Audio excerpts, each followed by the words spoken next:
Oh, thanks. Oh, hey guys. We finished the coffee shop and it's getting a little busy in here. Rightly so, because it's pretty nice. I mean, you got live music and everything. You want to see how it was made? Stay tuned.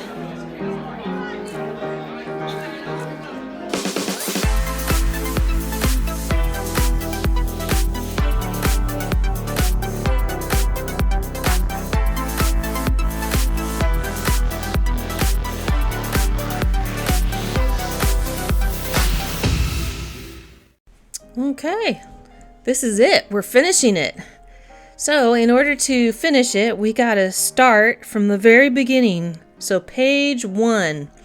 And this tells us that we need to paint 3 parts. Now if you'd skimmed right through it, you would have totally missed this. But so C9, C10, and C11, we need to paint those with the white paint that they provide.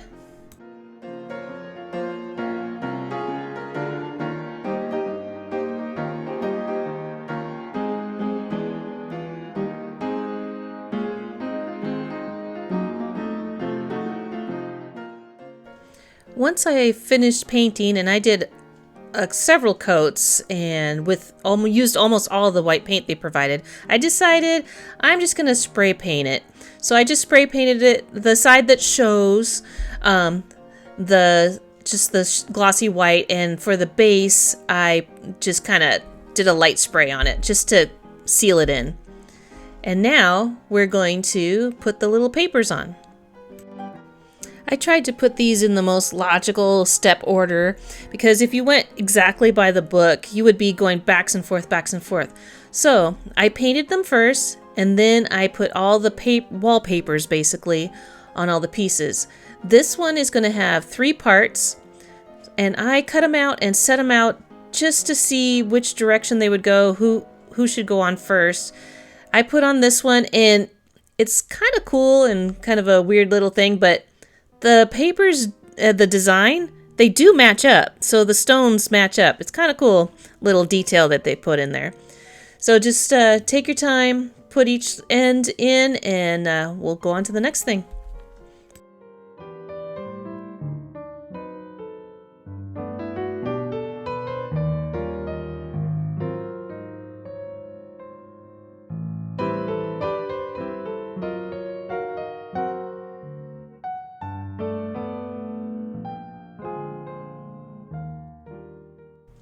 Now this is what I mean about jumping around. So if I had just assembled these, I'd have to go back based on the instructions and put the wallpaper on before I can put it in the holes and backs and forth. So we're going to do all the wallpaper now, and we got 2 more walls to do. So we got this little teeny side wall that's brick, and then we have the one that's going to have a window in it.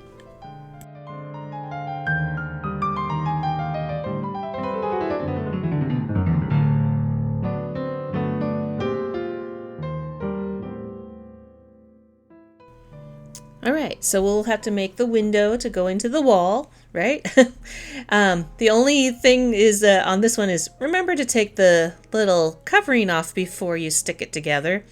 I'm sure that would be an easy miss. So I just took one side off, the side that I'm going to glue on for now. I'm trying to keep it as clean as possible. And also you're going to want to put your window all the way over, so you're going to save a little bit of this plastic. They don't say it, but you do use some of it in other projects going forward.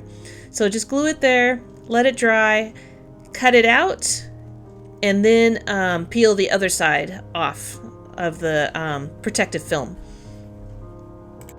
And this is what I mean about jumping around.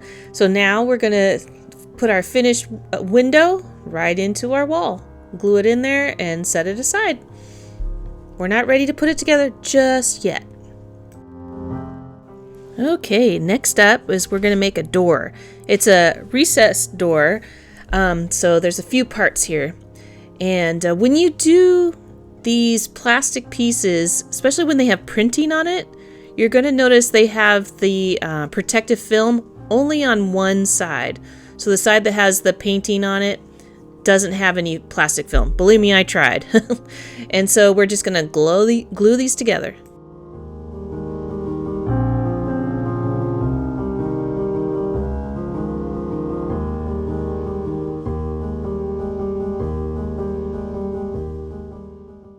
One thing that's nice on the ones that have printing on it is you have something to go by. You might have to pick it up and slide it around to match it up, because when you look at it at an angle, it looks right, but then you pick it up, it might be off a little bit. And then once the glue's dry, just cut them out. Now I sandwiched the plexi in between the two pieces. They wanted it on the outside. For me, it made more sense to put it in between the two pieces of wood, just for security, and of course flattened it out with the brick. And see, there you go, you got a door. Now you can build the door frame. Pretty straightforward. It does say put the transparent sheet to the outside. I did it to the inside. I don't think it really matters either way. I thought it looked better that way. Personal preference, because you're going to see that outside a little more than the inside. You can do it either way. And now we're going to make the door handle. This is a new thing, right? And basically you're going to make a coil. So you're going to use the thick black wire there as your guide. And you're just going to coil it around. It doesn't say specifically how many times. I did about 5 or 6 until it was wide enough for a door handle. And then you're going to clip it, and we're going to glue it onto the door.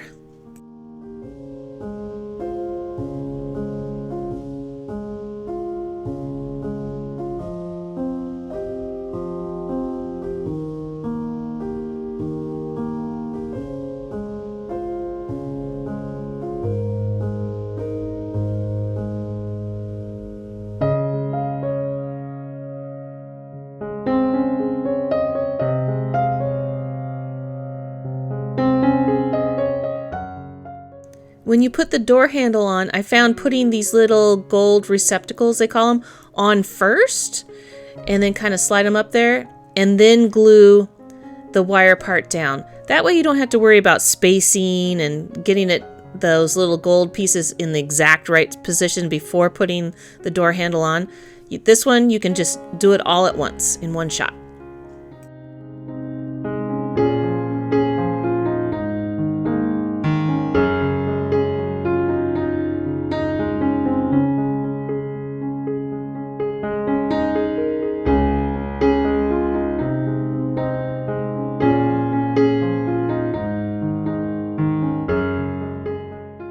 And then we're just going to decorate the door with all sorts of flyers and stickers and things.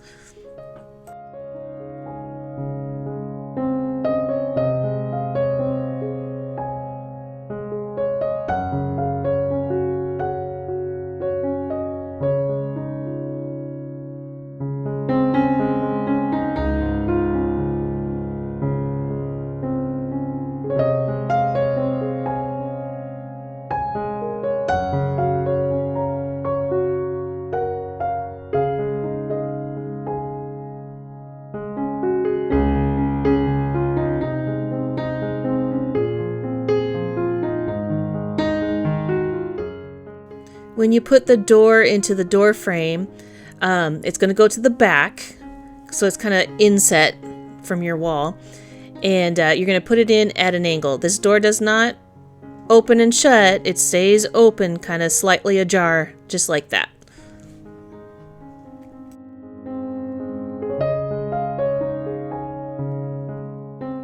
All right, now we're going to make the roof with the lights. There's 3 lights. They're all the same.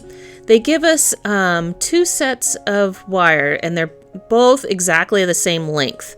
Now, the way they have you do this is they want you to cut it into 3 sets of about 130 millimeter.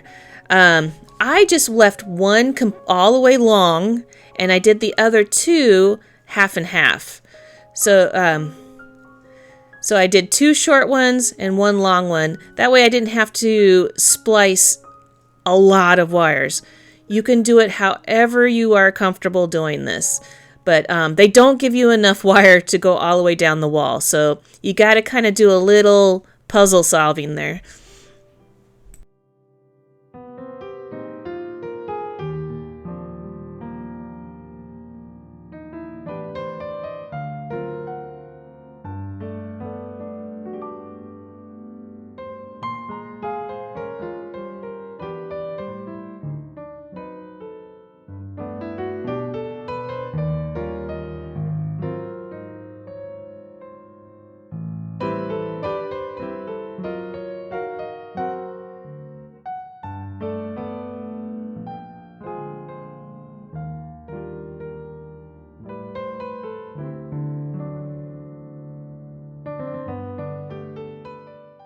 After you put this long, it's a shrink wrap tube, so just put it on there, and then I ran a hair dryer over it, and when it's warm, straighten it out as much as you can, and then it kind of stays nice and straight.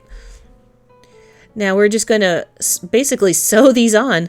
So you're going to put it through the holes. I forgot the little teeny wood piece that kind of sets it out. Not a big deal, but normally there's a little wood piece there. And then you're just going to thread it through, kind of like you're sewing a button on.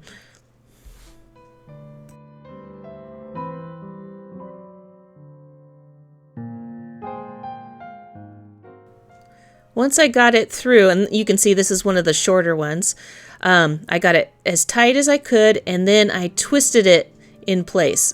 So I got that nice and tight, and then just twist these two wires together to secure it. And then I'm just going to do all three of them that way.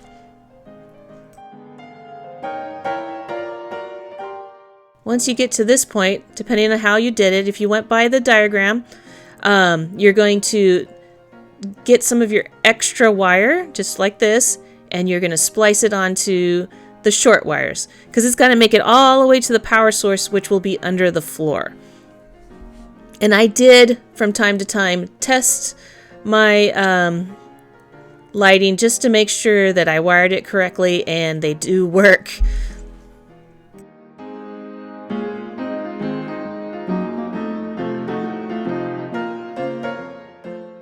And we're just going to organize the wires. I twisted it up a little bit, made them nice and neat and tidy. I did not hook the power source until I actually attached it to the frame. I just didn't trust how long my wires are, so in case I had to trim here, add some more wires there, I left it just as this is until almost the very end.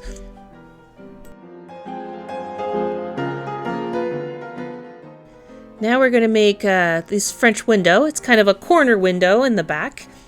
And there's a lot of parts and pieces, but it's not that tough. So this one, same thing, just like the door. There's a protective film on one side. So, and you do have to pay attention to which way the pattern goes. It will match up with your blue frame. And you also want to make sure that you get it the right direction for your corner to match up. Once it's all dry, just cut it out.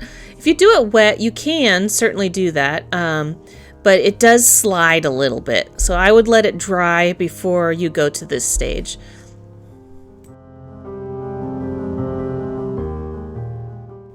I would say the trickiest thing of this piece is making sure these black wood pieces at the bottom are in the right direction.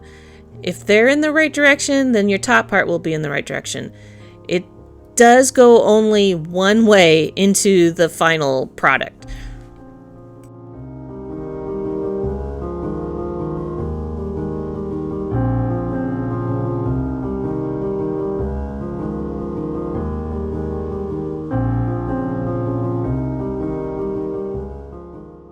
We had two more pieces that we needed to wallpaper.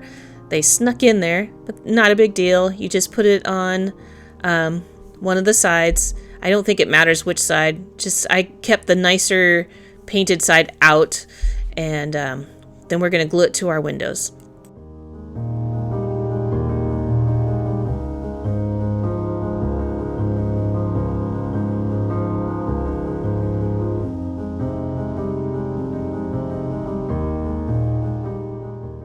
These are in 2 different sizes, so you will know the shorter one doesn't go there.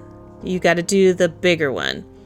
And again, you got to kind of really look at the picture and what direction these pieces go into, because you want the brick papered side to be on the inside of your coffee shop.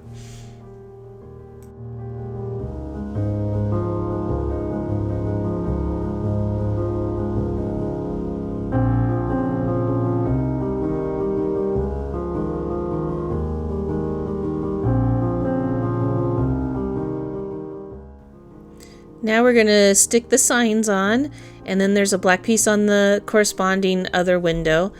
This at first confused me, but then you have this little piece of wood. You're going to cut 2 little teeny tiny pieces. One's going to go on one side of your Simon sign, a little long, and it's on purpose, and then one little short one on the other side. This is so when you put the 2 pieces together in the corner, they match up. They won't match perfectly, well, at least mine didn't, but yeah, don't do it that way. You got to slide it all the way over to that side. And then when you pick it up and put it together, aha, they're supposed to go around the corner. Then you know you did it right. One last piece is I had to make an awning. Now I lost somewhere in the void my red piece of material that came with the kit. So I just found a red piece of felt and cut it to the size that they roughly said. I didn't do the folding because this felt is super thick, but you would normally fold all the edges like a hem. And then you're going to make a little frame. It's just a big staple with a little bend at the end.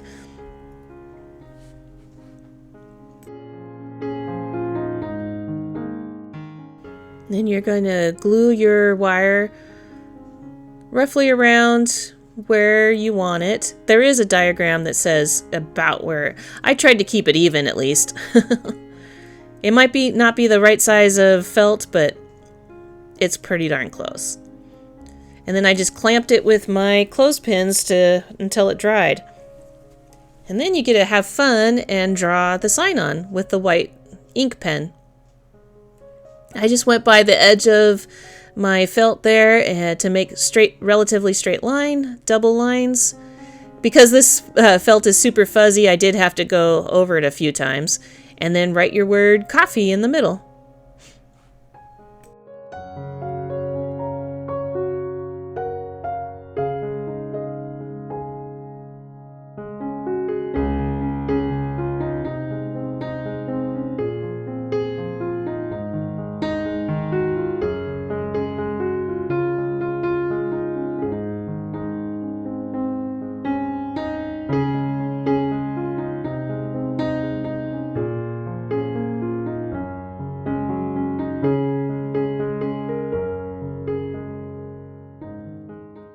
Once that's all dry, you're going to glue it to your door frame, or not door frame. Yeah, I guess it would be the door frame. I used my ruler to kind of squish it down in the back. So I put a line of glue, put the felt down, and then squished it with my ruler here. And then just secure the 2 metal awning pieces. And you got your door frame. And now we did all the hard part. Let's have some fun and do some assembling. Let's go!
great. This is really good coffee, yeah.